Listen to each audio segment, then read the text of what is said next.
부자가 되는 방식을 배워야 합니다. 단언컨대 이제 카드를 매번 사용하거나 물건을 부주의하게 잊어먹거나 작은 돈을 함부로 알거나 저축을 하지 않는 사람, 투자에 대한 이해가 없는 사람들은 절대 부자가 될 수 없습니다.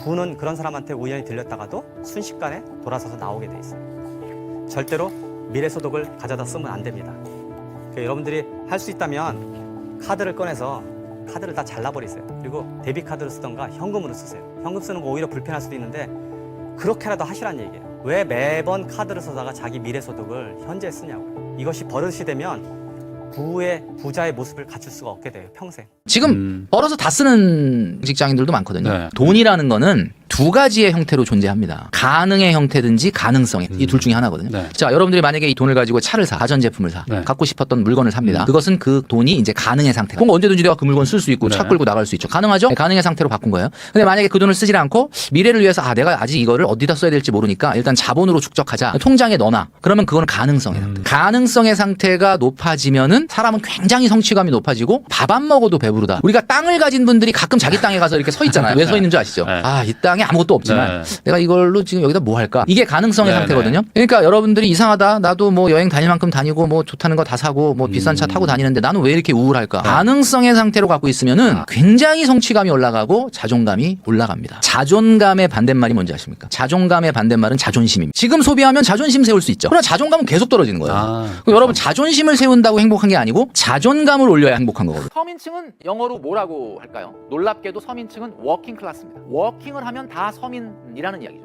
오로지 근로소득만이 있다면 서민일 수밖에 없습니다. 내가 버는 돈을 지금같이 계속 저축 안 하고 다 사용을 한다면 영원히 계속 워킹 클래스에 머물 수밖에 없는 상황이 생긴다라는 거죠. 최근에 직장 생활하면서 우울감을 호소하는 분들이 굉장히 많습니다. 왜 우울할까요? 우울감의 정체는 뭘까요? 우울하면 여러분들이 하는 행동이 있죠.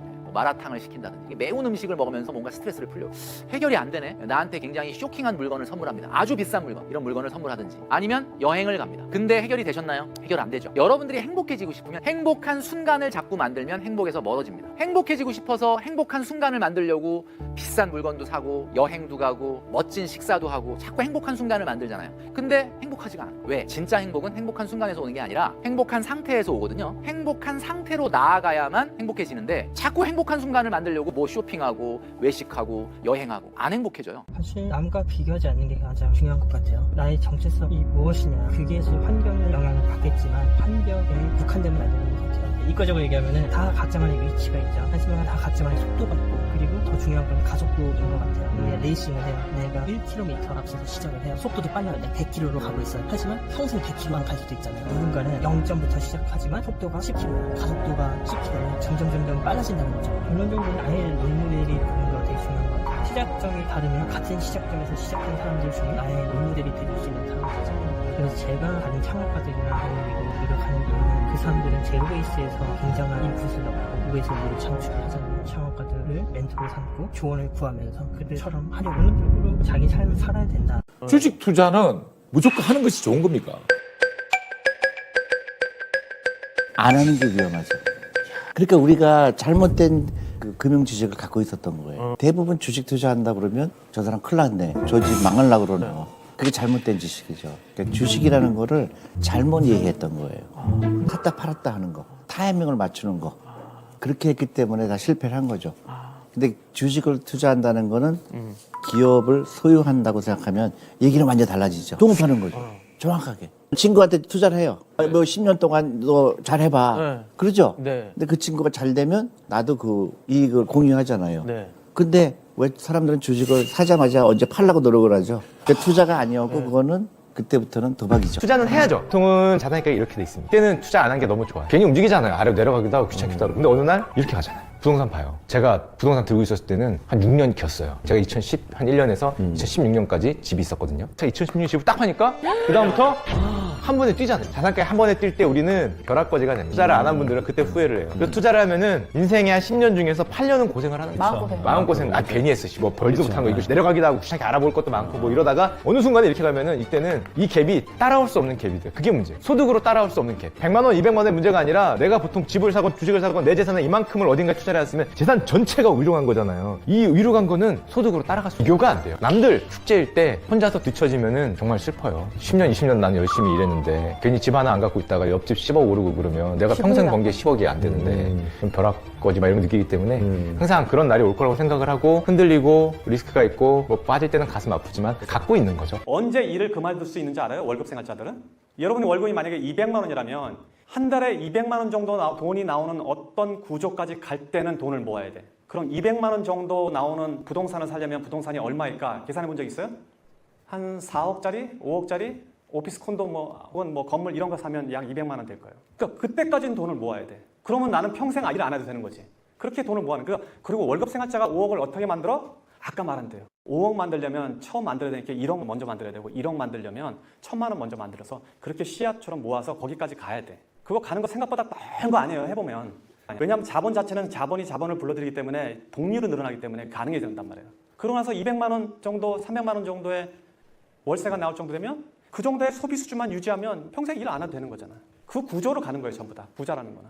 그걸 이해하지 못하면 계속 똑같은 생활을 하는 거지. 그래서 처음에 그렇게 하면 안 돼. 처음에 되게 잘 모아야 돼. 악착같이 모아야 돼. 도전해보라고 그러면 많은 사람이 늦었다고 그래요. 나 45살에 시작했거든요. 그 다음에 돈 없다고 그래요. 5천만 원 가지고 시작했어요. 그 다음에 그쪽 분야의 전문가가 아니라고 그래요. 나는 생명공학과, 약학과, 의학을 다 독학한 사람. 그런데 그런 거는 전부 핑계일 뿐이에요. 실질하면 하게 돼 있어요. 내가 잘난 척하고 내가 똑똑한 줄 알고 할 때는 하나도 안 됐어요. 그런데 미안한 줄 알고 고마운 줄 아니까 되기 시작했어요. 그래서 여러분이 절실해서 공부하면은요, 전공이 뭐든 상관없어요. 1, 2년이면 충분히 여러분도 전문가가 될 수 있어요. 여러분이 성공하고 싶은데 돈은 많으면 좀 쉬울 뿐이지 돈이 없어서 못하는 거 아니에요. 나이는 젊었을 때면 좀 더 유리하겠지만 나이도 절대 조건이 아니에요. 제일 중요한 거는 여러분을 도와줄 사람들이 있어야 돼요. 도전하시는 게 중요해요. 그리고 도전하면 언제까지 하는 거냐? 성공할 때까지 가는 거예요. 그래서 실패란 단어는 없는 겁니다. 아직 성공하지 않은 거지. 불가능이 어디 있어요? 어려운 거지. 어려운 거는 자고 일어나면 다시 하면 되는 거예요. 내가 해본 경험으로는 절박하면, 절실하면 이겨내게 돼 있어요. 모든 사람들이 궁금할 거예요. 왜 내가 팔면 오르고 내가 사면 떨어지고 내가 많이 산 건 안 오르고 조금 산 건 오르는지. 이거 진짜 궁금해요. 나를 보고 있어요? 아 진짜. 그게 당연한 거예요. 왜? 지금 동현 씨가 하는 방법으로 하면 그게 당연합니다. 왜냐면은 야 오른다 그러면 사요. 근데 주식이라는 건 움직이잖아요. 그러면 당연히 하락할 때가 있죠. 야 그럼 뭐야 이거? 그럼 팔아요. 그러면은 당연히 이런 웨이브를 그리니까 다시 올라가죠. 그래서 가격을 보고 움직일 때는 방금 전 같은 그런 함정에 걸리는 게 너무 당연해요. 단기적인 가격은 사실은 아무도 못 맞추는 거기 때문에 내가 왜 샀냐 이게 바뀌지 않았으면은 장기 투자로 가는 게 사실은 당신의 돈을 잃지 않게 하는 방법이죠. 지난 10년간의 데이터를 가지고 연구했어요. 만약에 우리 방송 보시는 학부모들이 아이들 다 키우셨을 텐데 10년 전부터 우리 애가 초등학교, 중학교 때부터 학원비를 들이지 않고 그 돈을 가지고 삼성전자 주식을 샀다면 어떻게 됐을까?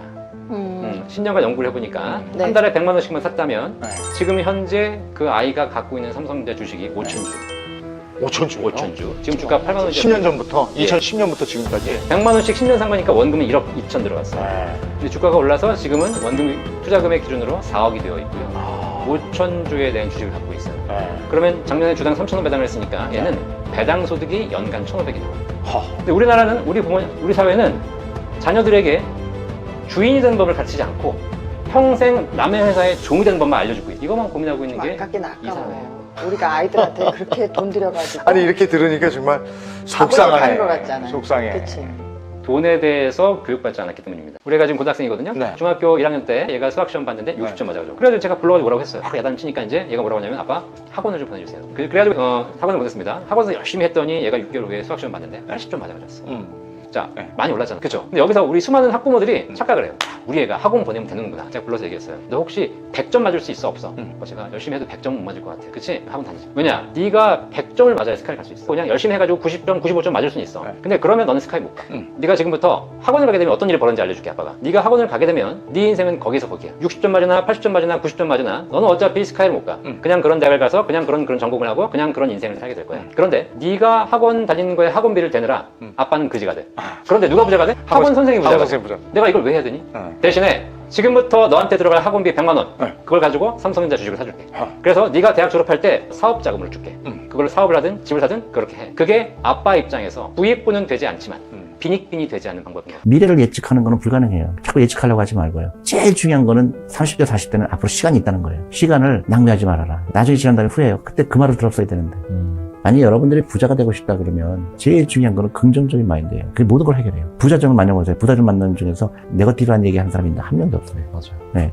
자기가 왜 부자가 됐는지를 얘기하는 사람하고 만나야지 나는 이래서 실패했다는 사람 만나면 안 되죠. 실패한 사람들 얘기 들어보면 항상 자기는 옳았어요. 근데 환경이 나빴다고 얘기해요. 상황이 안 좋아.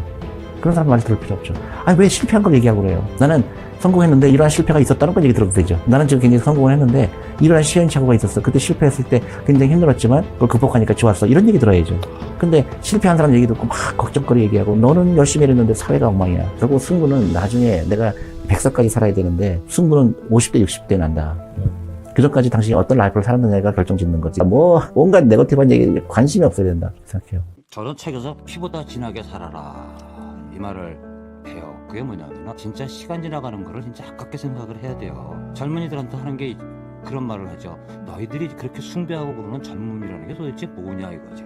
그 시기에 뭔가를 만들어 놓지 않게 되면 나중에 진짜 고생 많이 하게 되거든요. 인생의 주인이 되려고 그러면 정신 차리고 똑바로 살라는 거죠. 가장 문제가 되는 게 뭐냐면 남하고 비교하는 겁니다.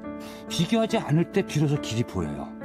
다 이해해요. 시스템부터가 잘못돼서 기울어진 운동장이고, 그런데 그런 거는 어느 나라 어느 시대에서 있어 왔는데 최년부터 먼저 하고 기울어짐을 갖다가 핑계로 삼는다 그러면서 자신의 삶을 갖다가 등한시한다 그러면 결국 그건 그 시스템 운동장 바닥 흙 속에 자기 삶을 파묻는 것밖에 안 된다는 거예요. 돈이라는 거는 제 노동으로 버는 것보다 사실 돈이 벌어주는 부동산이 올라갔을 때가 더 많이 벌었어요. 요즘 뭐 유행하는 말이잖아요. 노동소득보다는 자산소득이 더 빨리 올라갈 수밖에 없다는 거는 제가 부동산에 한 10년 전에 입문하면서 알게 된 사실이에요. 저는 모든 노동소득을 자산을 늘리는데 다 썼고 이 자산이 나도 모르게 더 커지는 바람에 제가 부자가 된 거지 노동으로 부자가 된 게 절대 아니에요. 여러분 맞벌이 하시잖아요. 맞벌이 왜 해요? 빨리 벌어서 빨리 성공하기 위해서. 저도 맞벌이 하는데 저는 부동산을 하고 있어요. 저희 건물과 아파트와 오피스텔과 함께 자산을 늘려나가고 있는데 제가 버는 것보다 부동산이 더 똑똑하고 더 잘 벌어. 그러다 보니까 나도 모르게 더 많이 벌리는 거지 제 노동으로 벌면 어떻게 되냐? 국세청에서 다 가져가요. 그렇기 때문에 많이 벌 필요가 없어요. 제 버는 소득의 한 60%를 뺏기잖아요. 여러분 100원 벌면 60원 다 가져가요. 종소세 45%, 지방세 4.5%, 그러면 거의 50% 날라가죠. 건강보험료 한 8% 내거든요. 그럼 거의 한 60% 내는 거예요. 그러면 한 100원 벌면 60원 나라에 바치면 40원밖에 안 남잖아요. 그 소득은 정말 자산을 일구는데 시드를 만들거나 금융소득을 보완하기 위해서 써야지 자산을 만들기 위해서 쓰는 돈이 아니에요. 금수저랑 흙수저를 가르는 경계는 돈이 아닙니다. 도전을 얼마나 할 수 있냐, 도전을 했는데 얼마나 삶에 지장이 없냐가 여러분 인생에서 금수저와 흙수저를 가르는 경계선입니다. 도전이 만약에 성공하면 10배를 어떤 부가가치 얻을 수도 있고 인생이 완전 스위칭 될 수도 있습니다. 근데 진짜 도전의 매력은 뭔지 아세요 여러분? 실패입니다. 도전을 여러분이 했죠. 그래서 실패를 했죠. 그럼 남는 게 없을까요? 배우는 게 있어요. 망하지만 않았으면 이번에 얻지는 못했어요. 근데 나에게는 경험치가 쌓입니다. 이게 어느 정도 쌓이면은 어떻죠? 이게 임계점을 넘어버리면은 어마어마한 밸류가 됩니다. 그래서 도전의 환상적인 매력은 어디에 있다? 실패에 있다. 되게 중요한 겁니다. 그래서 제 주변에는 정말로 도전을 하는 분들이 있어요. 그러니까 여러분들 그런 게 되게 궁금하지 않으세요? 이 사람이 왜 돈을 많이 벌었는데 또 뭘 한다 그러지? 도전하는 게 중요해요. 그러니까 그게 돈으로 보면은 절대 이해할 수 없는 거예요.